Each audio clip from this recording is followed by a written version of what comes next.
Hello, friend. Welcome to History ZZZ. Get comfortable. Let your body settle into wherever you are resting. Let your shoulders drop. Let your hands go still. Take one slow breath in and let it go. Tonight, you are on a ship. Not a small ship. The largest ship ever built. 882 feet from bow to stern. 11 stories tall. 46,000 tons. It is the evening of April 10th, 1912. The RMS Titanic left Southampton this afternoon, made a stop at Cherbourg in France to collect more passengers, and is now moving southwest through the English Channel. You are in your cabin. The engines are a low hum you can feel as much as hear. Through your porthole, if it is on the right side of the ship, the lights of the French coast are already fading. You are going to New York. You are going on the Titanic. Close your eyes. You are there. You have had some hours now to begin understanding the scale of this ship. You knew it would be large. You had read the specifications in the newspaper.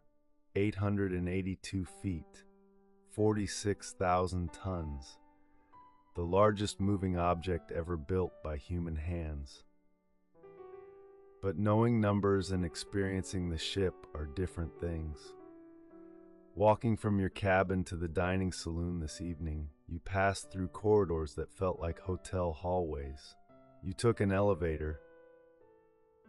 An elevator on a ship. You walked past a gymnasium, a swimming pool, a squash court. The dining saloon on D-deck seats 500 people and is decorated in the Jacobean style. Oak paneling, leaded glass windows, white tablecloths. The dinner service was spode china. The wine list was longer than the dinner menu. The ship does not feel like a ship. It feels like a very large, very well-appointed building that happens to be moving through the sea at 20 knots. You keep having to remind yourself you are floating. The ship carries 3 classes of passengers. Your experience depends entirely on which class you are in.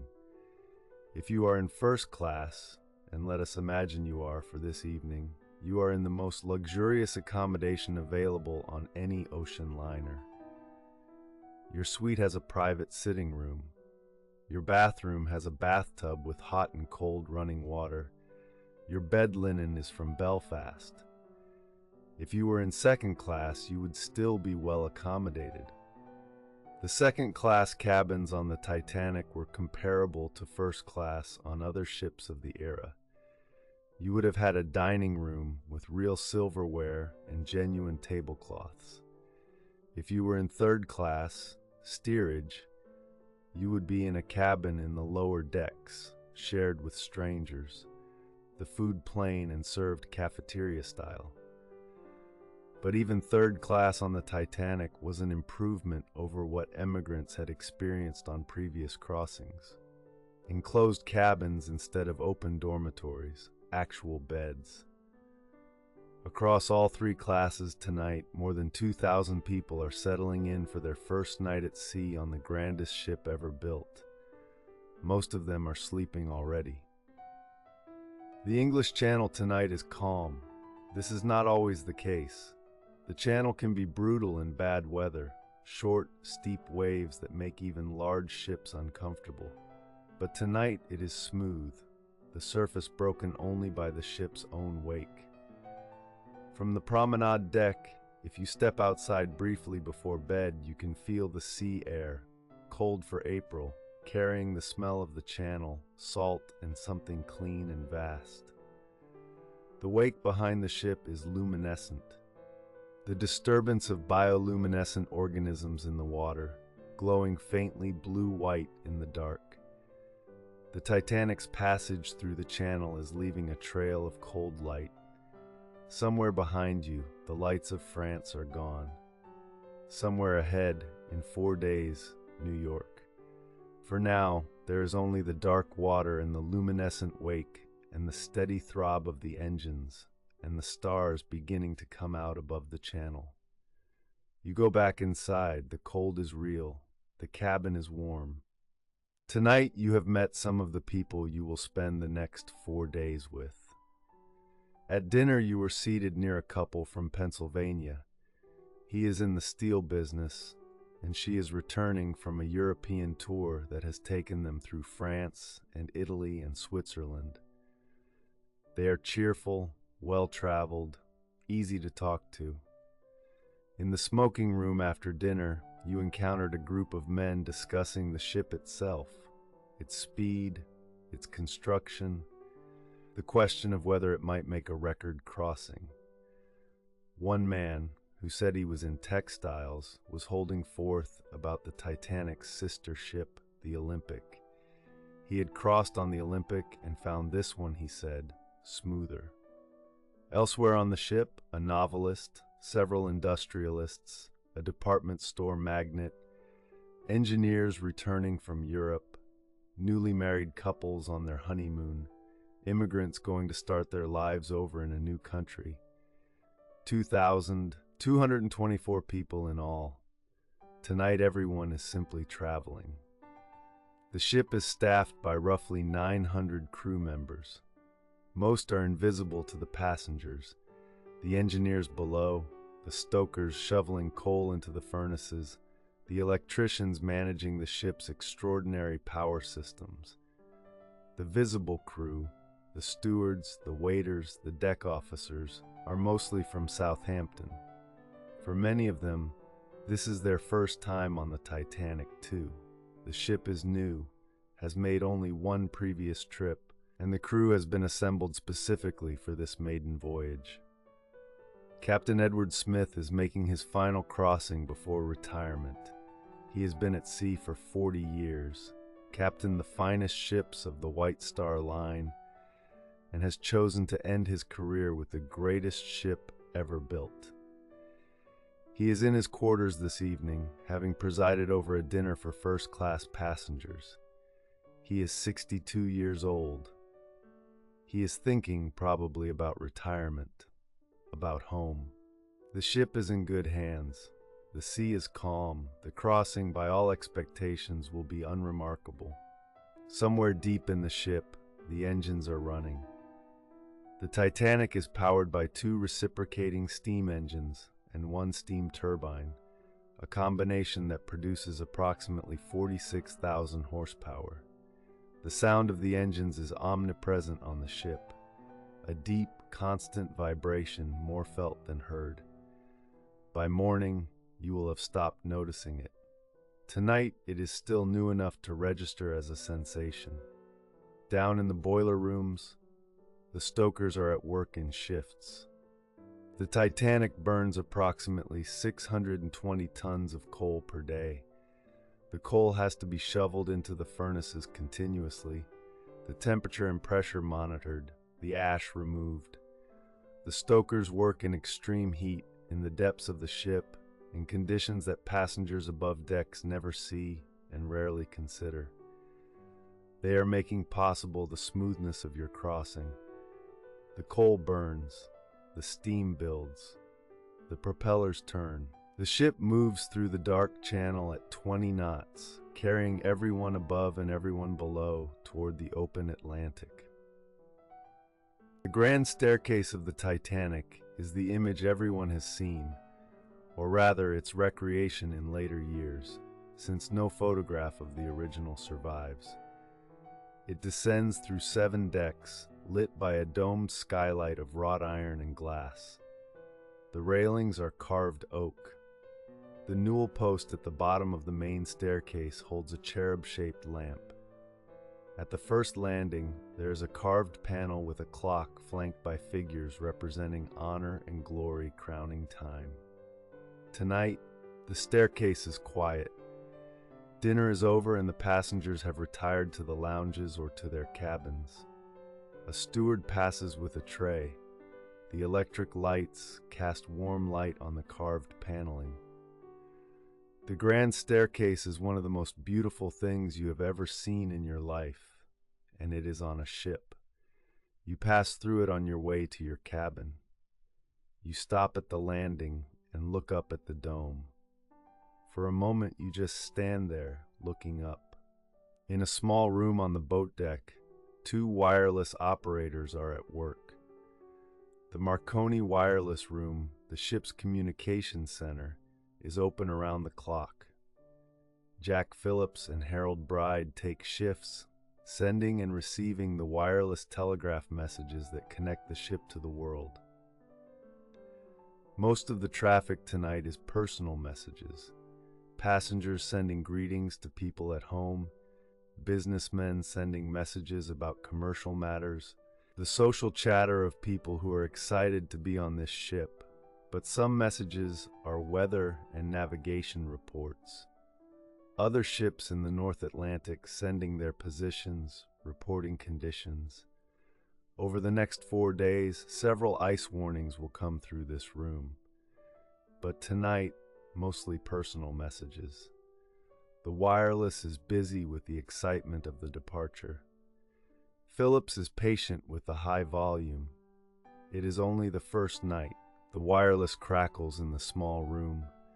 The signal travels from the ship's antenna up into the dark sky and through the air to receiving stations hundreds of miles away. The world is connected by invisible waves. In the lower decks, in steerage, the crossing has already begun differently. The third-class passengers, many of them emigrants from Ireland, Scandinavia, Eastern Europe, Lebanon, have settled into their cabins and are adjusting to the ship's motion, the unfamiliar food, the different language around them. Many have never been on a ship before. Many are traveling alone. For many, everything they own is in the trunk or bag they brought aboard. In the third-class general room, the main common area, some passengers are still awake. A group of Irish men have started a song. Someone has a fiddle. The music is different from the orchestra playing in the first-class saloon several decks above, but it is just as real and just as joyful. A young woman from County Mayo is writing a letter home by lamp. She has been in America before. She went 3 years ago, came back, and is going again. This time she thinks she will stay. She does not know that she will stay in America not by choice, but because this is the ship she is on. Above the ship, the stars. The sky in the English Channel in April 1912, before the era of widespread electric light on land, and certainly without the light pollution of ships and planes that fills the modern night sky, is extraordinary. The Milky Way is visible from the promenade deck. If you go forward to the bow and look up, the ship seems to be moving through a sky that is more star than dark. A few passengers are still on deck, despite the cold. One is an astronomer, or at least an enthusiast, who has brought binoculars and is identifying constellations and pointing them out to a patient companion. The ship moves through the dark water, and the sky moves above it, and the stars don't know or care that below them the grandest ship ever built is passing through the night. Orion is setting in the west. In 4 days, over the North Atlantic, when the night is clearer still, some of these same stars will be reflected in the water. But that is later. Tonight there is only the channel and the ship and the stars. Your cabin. The bed is made with linen from Belfast. The White Star Line sourced their linens from the same Irish mills that made the finest table linens in the world. The sheets are crisp and smell faintly of starch. The porthole shows the dark sea and occasionally the lights of a passing ship. The channel is busy with traffic. It always is. Freighters and passenger vessels and fishing boats. The steward has left a small card on your pillow explaining the times for breakfast, the activities tomorrow, and the procedure for calling him if you need anything in the night. You sit on the edge of the bed and take off your shoes. The engines hum. The ship is utterly steady. No roll, no pitch. The channel is calm, and the Titanic is large enough that small swells are irrelevant. You lie down. The pillow is very good. The ship carries you toward the open Atlantic. Let the ship carry you. The engines are steady, the sea is calm. In the boiler rooms, the fires burn. In the wireless room, the messages travel. In the third-class general room, the fiddle is quieting. In the grand staircase, the electric lights still glow. 2,224 people, all of them asleep, or nearly. All of them on the largest ship ever built, crossing the channel on the first night of what should be an entirely unremarkable maiden voyage. Sleep is easy tonight. The ship is warm and steady. Tomorrow there will be the day at sea, the Atlantic ahead, the calls at Queenstown in Ireland. But that is tomorrow.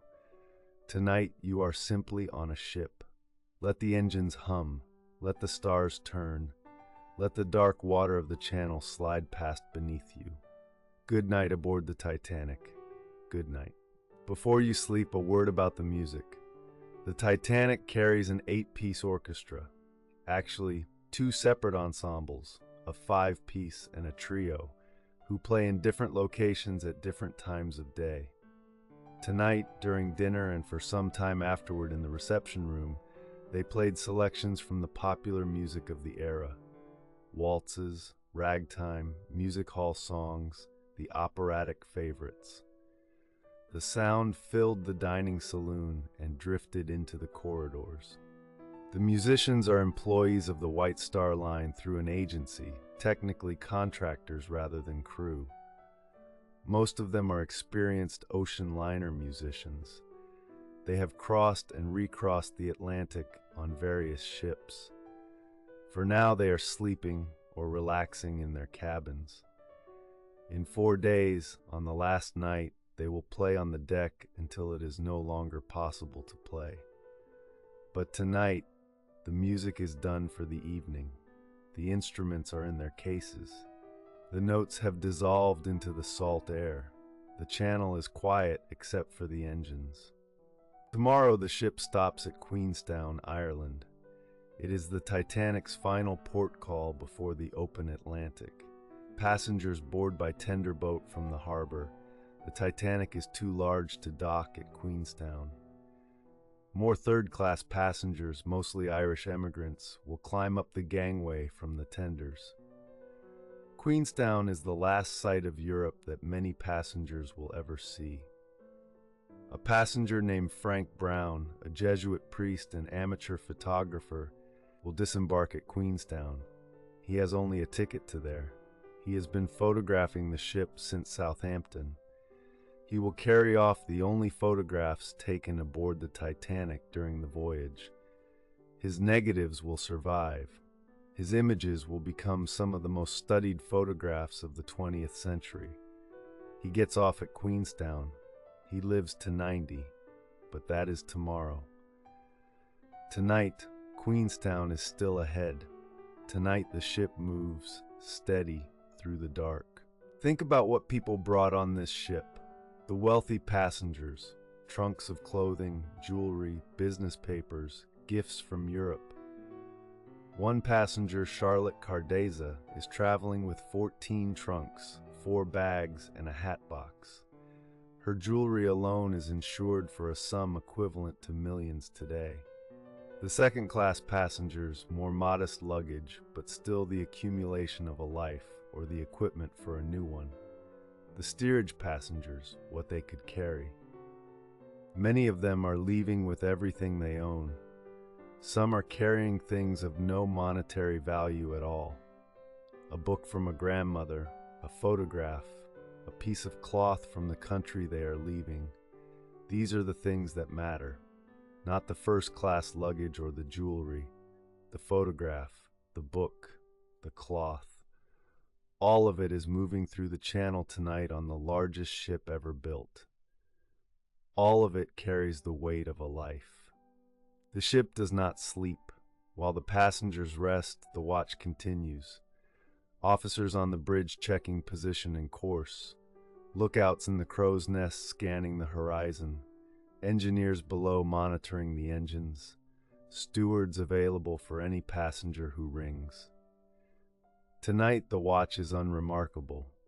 The channel is one of the best charted bodies of water in the world. The ship knows exactly where it is. The traffic is familiar. These routes are traveled every day.